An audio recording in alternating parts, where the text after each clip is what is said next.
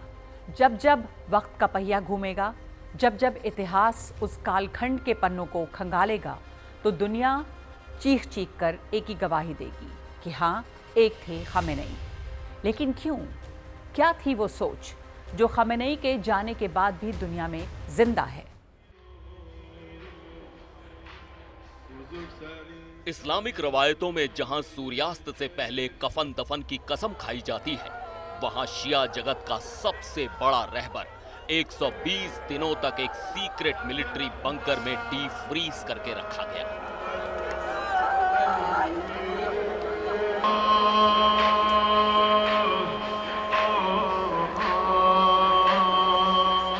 लेकिन क्यों?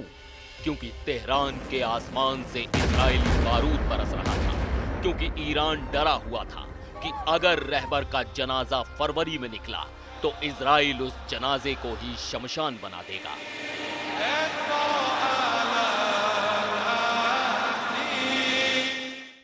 लीडरशिप और मैनेजमेंट के कोर्सेज में अक्सर एक बहुत ही दिलचस्प लेकिन झकझोर देने वाला असाइनमेंट दिया जाता है।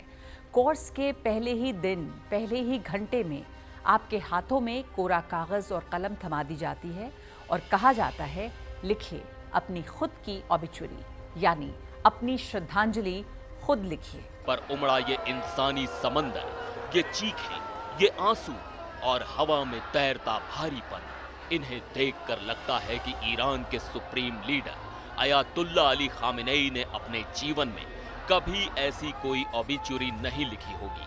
लेकिन अब जब वो इस दुनिया से रुखसत हो चुके हैं, तो मंजर गवाही दे रहा है कि एक रहबर की विदाई क्या होती है।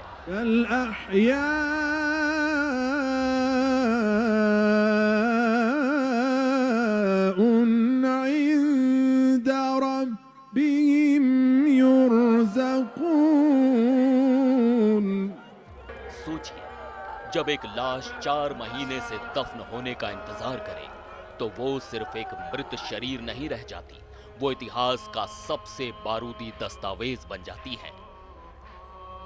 28 फरवरी 2026 को जब अमेरिकी स्ट्राइक्स में 86 साल के अयातुल्ला अली खामेनेई की सांसें थमी थीं, तब सिर्फ एक लीडर नहीं मरा था, मिडिल ईस्ट का पूरा भूगोल सुलग उठा था। इमाम खामेनेई हमारे दिल, हमारे पिता और हमारे सब कुछ थे। मुझे अभी भी यकीन नहीं हो रहा है कि उन्हें शहीद कर दिया गया। जब तक हम उनकी मौत का बदला नहीं ले लेते, तब तक हम चैन से नहीं बैठेंगे।